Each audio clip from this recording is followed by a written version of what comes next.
Hey guys, how you doing? This is Vance. I'm going to do another project today and show you.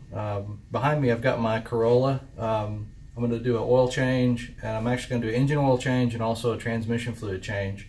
I did a video a while back on how to do an oil change in my old Corolla, which I used to have an '05 Corolla. This is a 12 Toyota Corolla. It's real similar. I'm not going to go into a lot of details on the oil change because other than the how the oil filter is attached, it's the same procedure. So you can check out my other video on how to do that.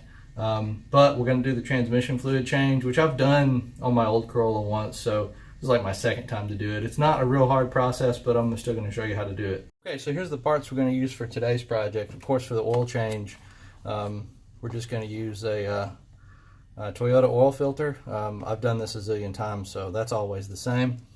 And then what's also always the same is we're going to use oil. The Corolla takes 0W20. I always use this Castrol synthetic. What's a little out of the ordinary, and I had to do a little research to make sure I got the right stuff, is the transmission fluid. From my research, this is the stuff you're supposed to use. This is a special transmission fluid. I ended up ordering it online to get the right stuff. It's Toyota transmission fluid. Got 4 quarts of that. And then I bought this. I think I bought this online too. I don't remember where. What comes in this box is the strainer for the transmission and a new gasket. So here's the actual strainer that we're going to mount up underneath the transmission oil pan. Here it looks like a new seal ring for the plug, and here is a new pan gasket. So the other thing I did is I did some research. Sometimes just doing the research takes the most time on some of these projects. I did some research and found these, FYI, these are the Torx for the key stuff. So I started out here by getting it jacked up. So I got it lifted up pretty high, so I'll have plenty of room to work underneath. I got something blocking the tires in the back. And then as you can see, I got 2 jack stands here, as well as I left the floor jack in position too, so there's a third support total. And that's going to give me the room I need to get under here and get to all this stuff. So looking at it right here, I laid some cardboard down because I always do that to keep from making a mess. So in this view right here, on the left hand side, that's the oil pan, and that's the little drain valve that I have on my oil pan. And on the right hand side, that's the transmission fluid pan. So it's got a drain plug, and then we're going to take it off because the filter is in behind it. I've already got the oil draining into one pan over there. That takes a little bit of time. Here's that plug.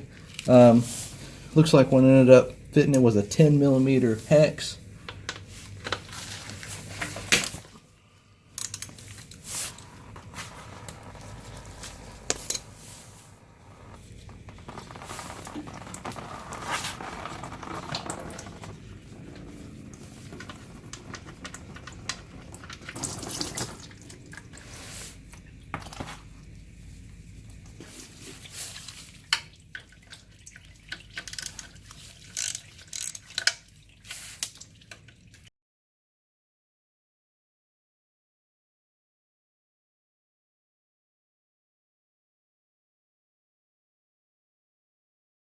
Looks like this plastic piece is in the way right here. You can see it right here. One of the bolts is up in behind this. It's a big piece. The shroud goes way over to here. I'm guessing though, there's actually a retainer missing right here. I'm guessing I could pull out a couple of these though and not have to remove all of it and just shift it a little bit.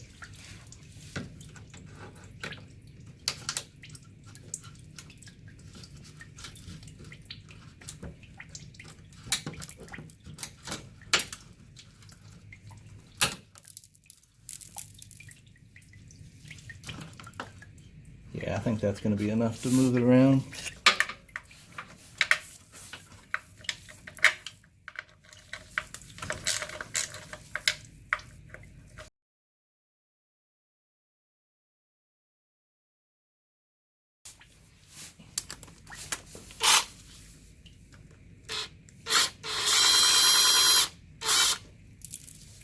So these are all already broken loose, so I'm just going to run through and use this power drill to zip out the bolts.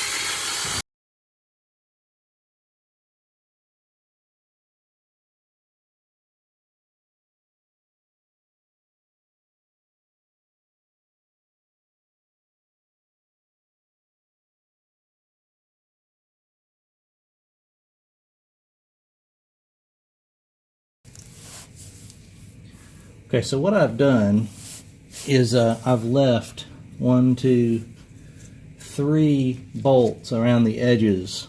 So they're the only ones left holding it on now. So this will be the last of them.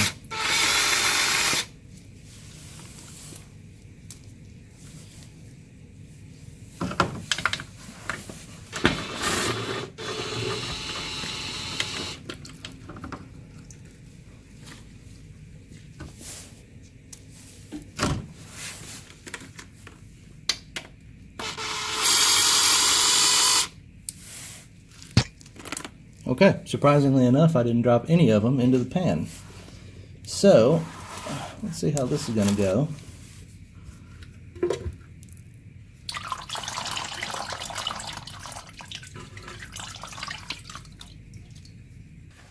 So right here you can see with the oil pan removed, the transmission fluid pan removed, this is that strainer piece that we're going to replace. There's just a couple of bolts holding it on, so we'll do that next.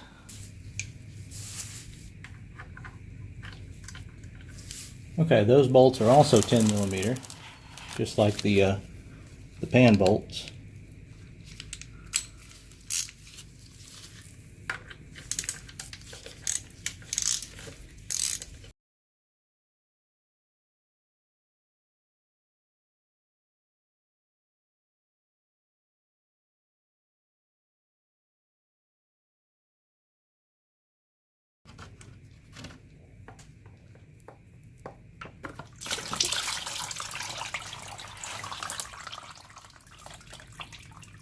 Okay, here's a close-up of the oil pan. There's the drain plug. I can actually close that now. And right there behind it, this thing right here that I'm touching, that's actually the, that's where the oil filter is. Yeah, there's a better view of it. It's this piece right here. This thing right here, that's the cover over the oil filter. And you use a special tool to get that out.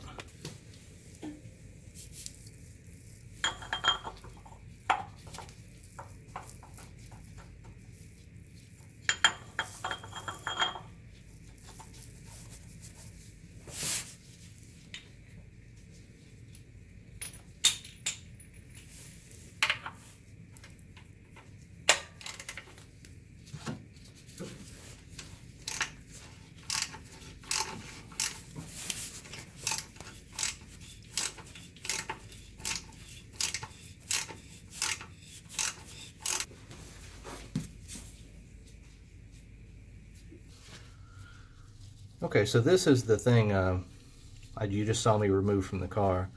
This is the filter element, this is the plastic piece, and this is my tool still attached right here. So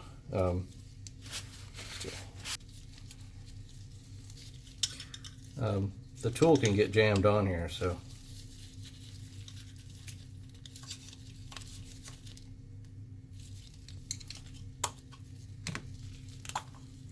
okay, so this is the actual tool. I bought this online. It makes this really easy because it fits right on there. So this is the actual plastic thing, and this filter element is just pushed down in there like that. So there's an O-ring right here that you have to take off. I don't know how well you can see that, but it's here around the outside. And I always use a little pick tool like this. It's just got a right angle blade on it to kind of reach and get underneath there. And once you get underneath it, it's pretty easy to get it out. You don't want to scrape up the little groove it's in. So the new filter, if you buy one of these OEM Toyota filters, it comes with this O-ring and the new filter element both.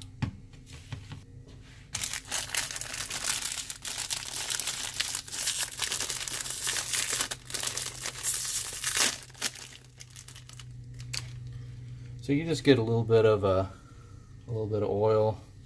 I always just get a little bit of the clean oil that I'm about to put in the car and just kind of wipe it on there to lubricate it some, and then you just kind of press it down. You can see I'm just pushing it over the threads. Oops. And what you don't want to do is leave it there. I don't know how well you can see that, but that's not in the groove. It's right above the groove. You actually want to pull it down all the way into that groove. That's where it actually belongs, just like you see there. Okay, so then you just take the new filter, put it in like that, thread this thing back in. Something to keep in mind is the torque for this piece is written right on it, which is kind of nice. It's molded right into the top. You probably can't see it, but it says right there 25 Newton meters. So that is the torque to tighten this thing back in.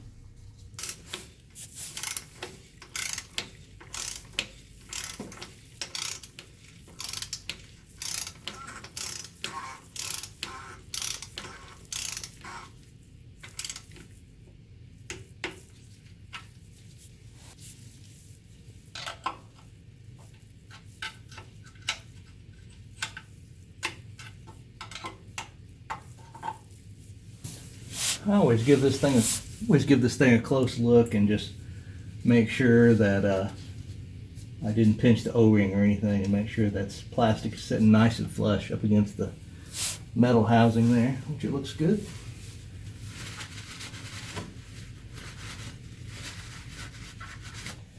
Okay, so this is the strainer that I just took off the car. And this is the new one. I always like to take the new parts and just look at them right next, to the old, just to make sure the parts store gave me the right thing. And you can tell this is definitely an identical match. And it even comes, already has an O-ring right here, new. So all I'm going to do, I'm going to put a little bit of transmission fluid on that, and then I'll go ahead and bolt this thing up into the bottom of the transmission.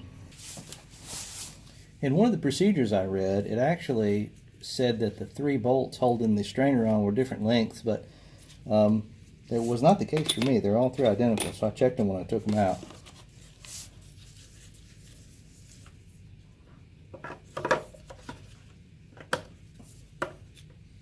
You know what, just pushing in that O-ring actually is enough to retain it in position.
This gasket surface up here actually looks really great. The gasket came off completely onto the pan. Didn't really leave any residue behind, but you always want to check that because you need a nice clean surface to seal your new gasket up against. And this actually looks really good. Okay, in here we've got a couple things we need to do. We've got to peel off the old gasket, and then we also got to retrieve the magnets. These are the magnets. You want to take those off. These are for collecting small pieces of metal that come off of the transmission. They usually have this kind of greasy film on them, which is a combination of tiny metal filings and the oil.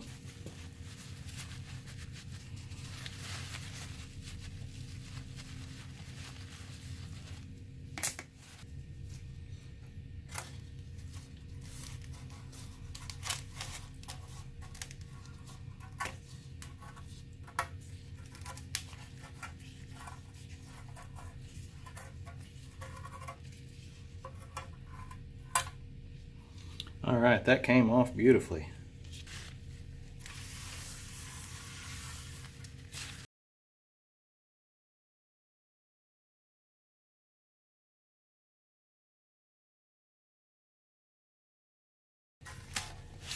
You want to not forget to put the magnets back, and they've got little marks here actually where they go. There's one goes right there, and then there's another one on the other side right there. See that little L-shaped mark? That is to locate the magnet. So now is as good a time as any to go ahead and replace that plug. So it's already on there when you go to put everything back together. So the old plug has this little washer on it, like you see here, and the kit that I got came with a new washer.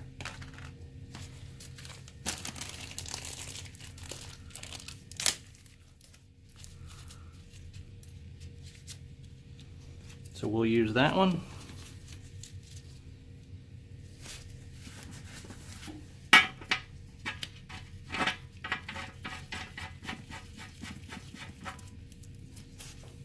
Different torque wrenches work different ways, but I thought I'd just show you the way this one works. Is you actually twist this thing to unlock it, like that's locked and that's unlocked, and then you got a increment here in inch pounds, and this is going to be 13 foot-pounds, which 13 times 12 is 156, so 156 foot-pounds.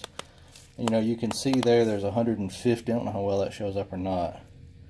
On the metal barrel there, you can see it's 150. So that's so when you have the 0 lined up to the 150, it means you're at exactly 150 inch pounds. So we'll just do 156. So that would be 156, and then we'll just lock that like that.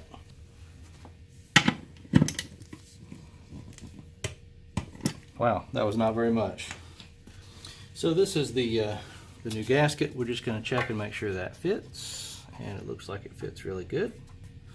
And the research I did on this pretty much told you that for this type of transmission fluid pan, you don't put any kind of silicone on this or gasket seal or anything like that. You actually just do the gasket dry is the best way to do it from what I read. Okay, so as it turns out, you can see this gasket has undersized holes in 4 of the points, which are good for holding 4 of your bolts in place, which was a pretty cool design. So I went ahead and stuck those bolts in those, and they're just kind of retained in there for the moment.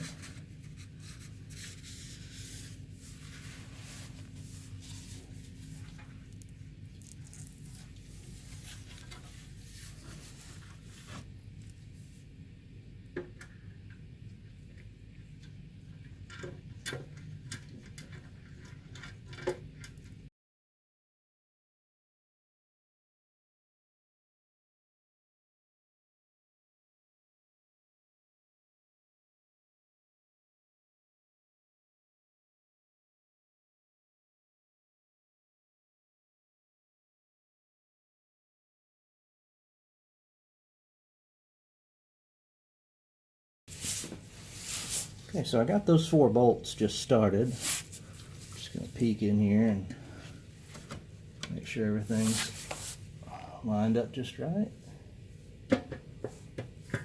Alright, looks good.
So this is set to 48 inch-pounds, which by the way is incredibly low.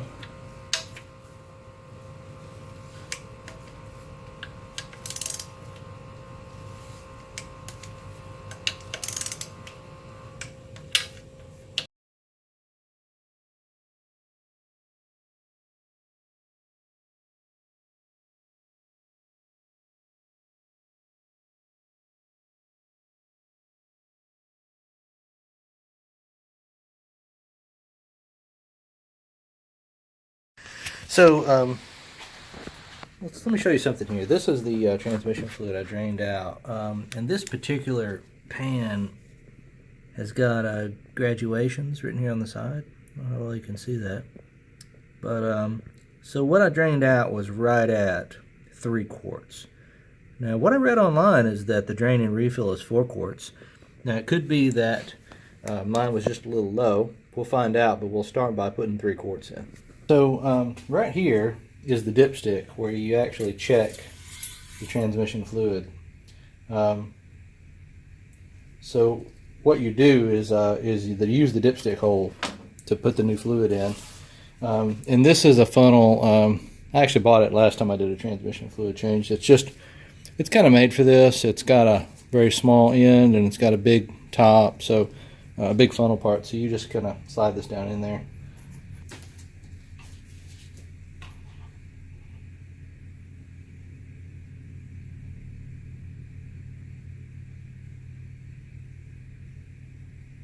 You want to go kind of slow because that little dipstick tube probably can't flow a whole lot, so you don't want to overflow it. Okay, with the engine running, which is how you always want to check transmission fluid, you put the dipstick all the way in, make sure it's all the way down, pull it out. And if you take a look at it, so there's 2 marks, 2 sets of marks, one for hot and one for cold, and I can't get it real focused, but it's actually right at the top mark for cold, which is what it is right now because I just started the engine up. Check it again and make sure we're good. I didn't show it, but I also filled up the oil. And now that we've run the engine for a moment, we'll check the oil level again.